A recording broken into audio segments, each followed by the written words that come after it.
What's up, guys? Welcome back to Newswave. So it looks like we'll have another game to look forward to in 2020 from Nintendo. And it was a bit surprising when they announced it because it looks like they will be localizing a Fire Emblem game to the Western audience that's never released in its original form. But of course, it's Nintendo, so there's a bit of a catch to this whole thing. We even have a really cool looking collector's edition in there, but we'll go over all of that here today and why it sparked, again, a bit of a conversation, some controversy online around this release. Also, it does look like Kojima is starting up, or at least hiring, for a new project, and that, of course, has a lot of people wondering if there is another game coming from him in the near future, and it looks like we're seeing some references to Microsoft, the Xbox, and VR once again. Guys, if you enjoy these videos, make sure that like button helps out a ton, and if you're brand new here, hit that red subscribe button down below, and we're going to start today with Immortals Fenyx Rising. This is coming out in December on all platforms from Ubisoft, and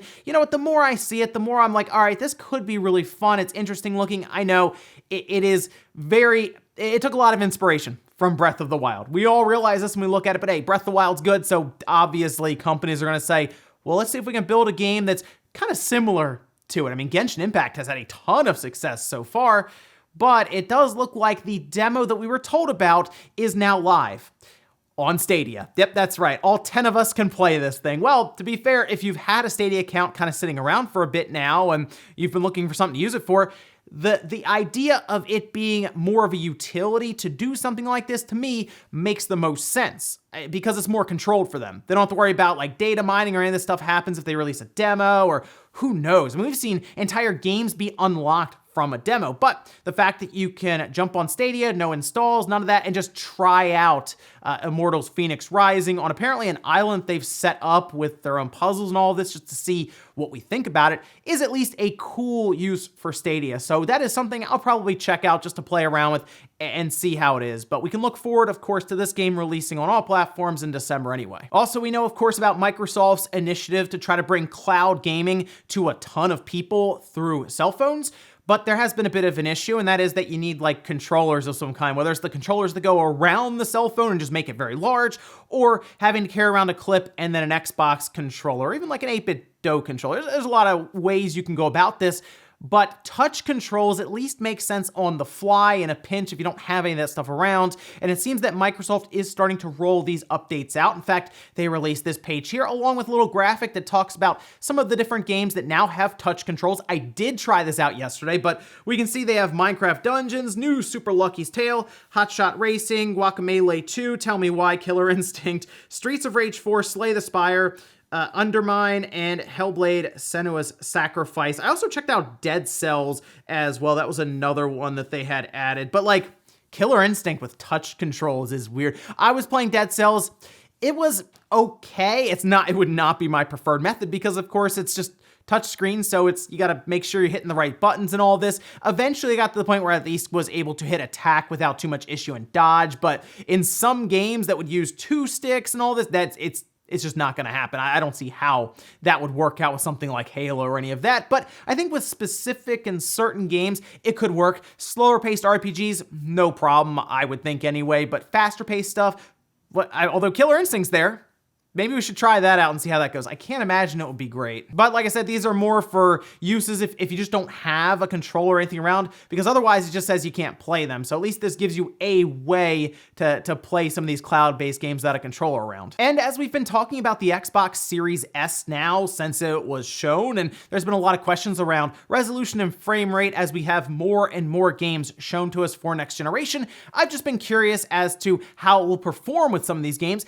Gears of War Tactics, of course, is going to be a game that comes out alongside of the Series S and the Series X. I was curious about that one. Fortunately, there is an interview with The Verge that goes over some of the numbers you can see here, where it mentions the Series S will have a couple of modes, 1440p at 60 frames per second, and the Xbox One X will have an option for 4K 30 or 1440p 60, and the One S is at 1080p 30 frames per second, and we do have, of course, the Series X pushing through 4K 60 frames per second. So tons of modes across different consoles there, depending on where you're going to be playing it. But once again, the Series S, 1440p, 60 frames per second. That's pretty good. Now, Gears Tactics, of course, is a first-party game, and they're going to try to get the most they can out of the Series S. So the third-party games are where I'm very curious about. But if you were looking at Gears Tactics and you're getting an S and you're not sure, seems like it will be playing it pretty well at its target resolution. And guys, with some of the quick news out of the way, let's get into the bigger stuff. Let's start right away with Nintendo's big announcement yesterday. Now, people are really excited for this. One,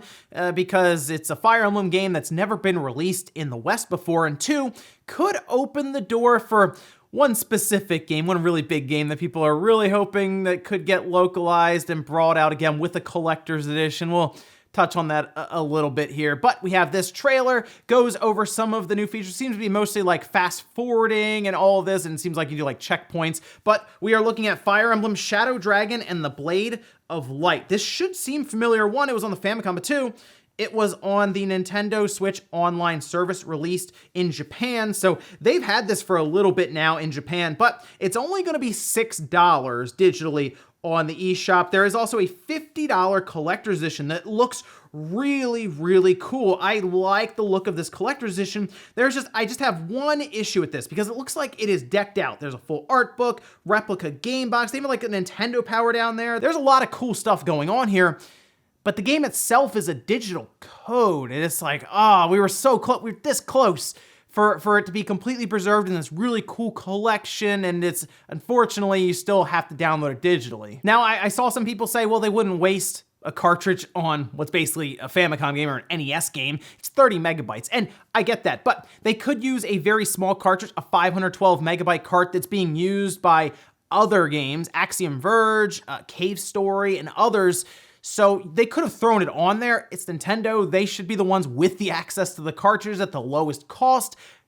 I think they just didn't want to do it. And you might be wondering, well, why is that? Well, it looks like this game is going to be another limited edition release, which is a shame. I mean, it's a $6 game, so most people who want it will probably get it before the end of March, which is when it appears to be disappearing. And that's also digitally, by the way. If this is just like the collector's edition, yeah, they're not going to produce the collector's edition forever. I think most of us get that. It's the weird thing with these digital editions going away. So on March 31st, a lot of things are just going to be disappearing across the board. Mario 35, the Mario 3D All-Stars, and apparently Fire Emblem. Now, the only reason I can think of them doing this is because they probably will add it to Nintendo Switch Online later on next year, and it's just a way for them to basically recoup the cost of localization. That's all I can see here. It's like, we'll sell it for $6 for a couple months, and then we'll take it down, then we'll add it to Nintendo Switch Online service. And it's kind of like doing a virtual console game before then adding it to the subscription service that you kind of already get anyway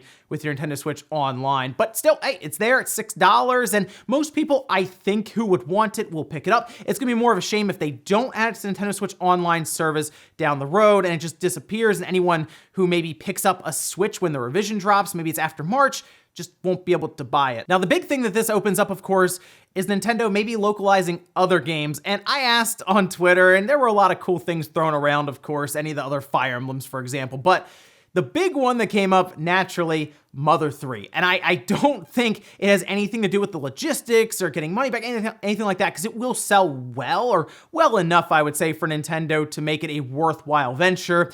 It really just comes down to some of the themes and issues in the game, and Nintendo not necessarily wanting to be very controversial when it comes to just the overall online atmosphere right now. So, unfortunately, Nintendo will probably continue to sidestep Mother 3, which is a shame, but Twitter exists, it's 2020, Nintendo wants no part of that. But I am interested in Fire Emblem. I think it's a pretty cool release for them to do, and I hope they continue to do more legacy software that maybe didn't make its way out of Japan. I'm just scratching my head on the limited release stuff. I hope this doesn't become a trend for Nintendo going forward, and that they actually have plans for some of these games after they disappear, like the Mario All-Stars collection, Mario 35, and now Fire Emblem. Next up, let's talk about Kojima Productions now starting to hire for their next project, and this, of course, is the studio headed by Hideo Kojima. Now, before they signed that deal with Sony so that they could do Death Stranding, and then that eventually went to PC on its own as well. But it seems like Kojima's ready to do his next project. As you can see, this tweet here says Kojima Productions confirms a new project is in development and is looking to hire the best in-class talent to work out of our Tokyo studio. For more information on openings and requirements, please visit our website at Kojima Productions and all that. But I'm looking at this and I'm thinking, okay, what's next after Death Stranding? Because Death Stranding was an experience on its own. Some people don't even want to call it a game.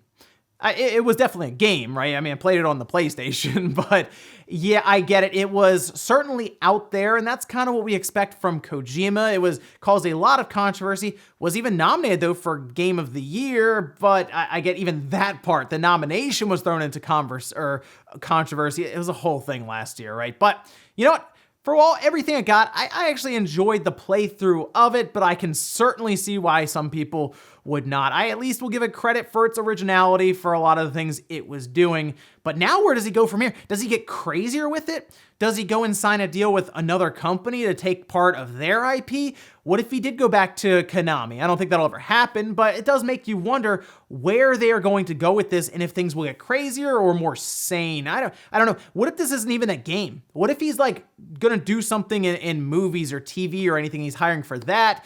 I do think he's going to stick to games, but I could see him still bring in actors and real life actors and all of this and model their faces to put them in the game and tell a cinematic story once again. But can it get crazier in Death Stranding? You know what? I'm interested to find out at least. Next up, let's talk about a response from 2K about the unskippable ads that were in NBA 2K21. We talked about these before. They popped up. People realized that they were getting a commercial for Quest 2 for some reason, even though it seemed to be done loading and they couldn't skip it. That was a whole thing as well. And there was plenty of feedback for 2K, we'll say, with that one in the NBA.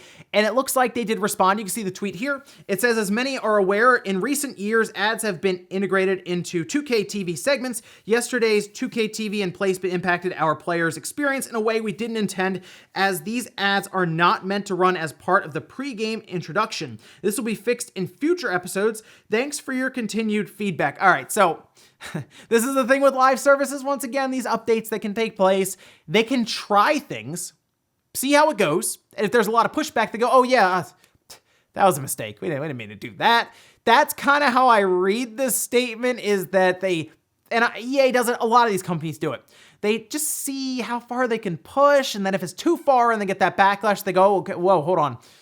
That was a bug.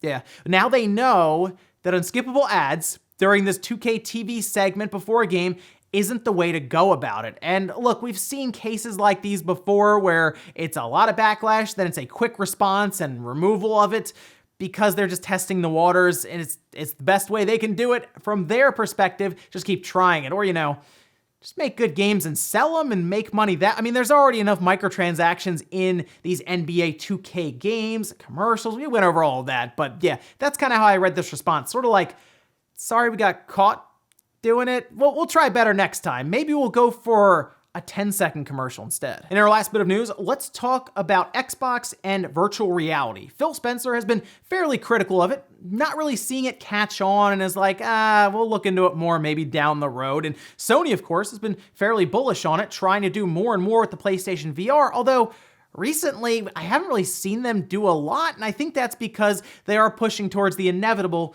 PlayStation VR 2 for the PS5. I wouldn't be shocked if that was unveiled in the first year of the PlayStation 5's life to kind of set up the rest of the generation for virtual reality.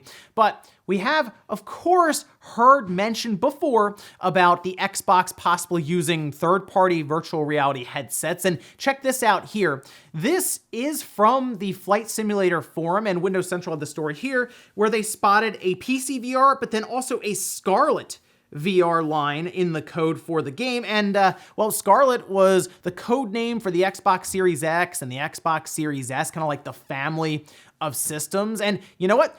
I don't doubt that at some point, Flight Simulator played around with third-party headsets on Xbox development kits. That could be something that they tried, and they were wondering if it was feasible. However, I think the only way to make sure it all works across the board 100% is if Microsoft actually made an Xbox VR headset, and I just don't think they're that interested in doing it. Whereas Sony, of course, has done a lot of R&D now on the PlayStation VR headset, and there's a lot to it to hook it up to the PlayStation 4 even. The PS5 should be a bit more free when it comes to it, not needing things like maybe even a booster box and all the stuff you need to make it work in the first place. But I just don't think Microsoft cares enough right now to put that kind of effort into a virtual reality headset for the Xbox when they probably won't see the return that they're looking for with that. I just don't know if it would expand their overall vision, which right now is to sell Game Pass and a subscription service. So unfortunately, I think this is just them playing around with it, testing it out, and saying, could we let people use like the Valve Index with the Xbox Series X? Could we let them use the HTC Vive or any of that? And we'll see if that actually happens, but most likely I don't think it will. And we'll finish up with the comment of the day as you're seeing here. This is from Jar Jar saying, no, I'm looking for 4K, 120 frames per second HDR TV. Prime Day had them super cheap, and Cyber Monday is gonna be even better. And you know what? I believe, right now anyway, that Black Friday will be kind of scaled back by a lot of retailers, trying to avoid bringing together a ton of people and the big, large crowds inside of their stores. With the pandemic, COVID, all of these things, regulations across the board, depending on where you live, it's a whole mess right now.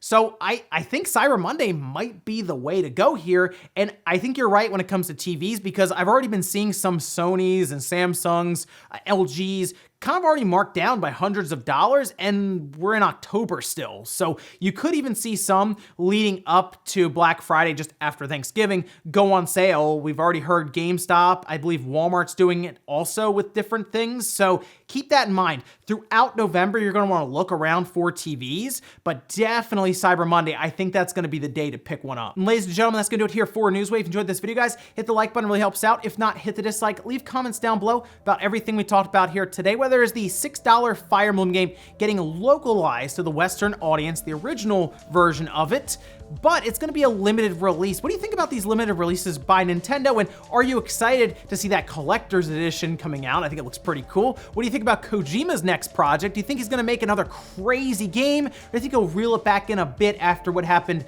with Death Stranding? Thanks guys for watching, and I'll see you next time.